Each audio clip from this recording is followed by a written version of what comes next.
C'est assez impressionnant, assez flippant quand même, parce que on n'est pas forcément habitué à voir ce genre de scène. Pour le coup, je décrirais ça vraiment comme une scène de guerre. On sentait qu'il y avait la panique qui était assez remarquable.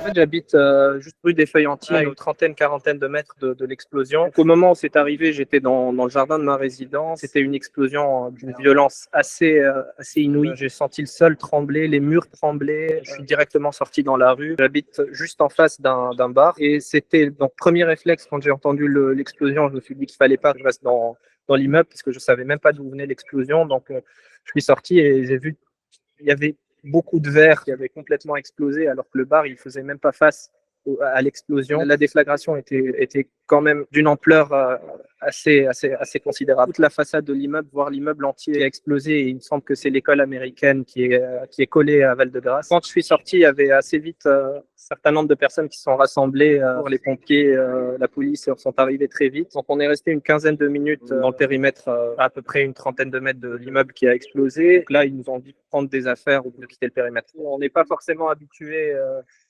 à vivre ce genre de scène. Donc, je pense qu'il y avait une panique qui se voyait facilement sur le visage de tout le monde. Pour l'instant, on nous a juste dit de rester en dehors du périmètre qui a été établi par la police. Donc on attend de savoir si on va pouvoir rentrer chez nous ce soir.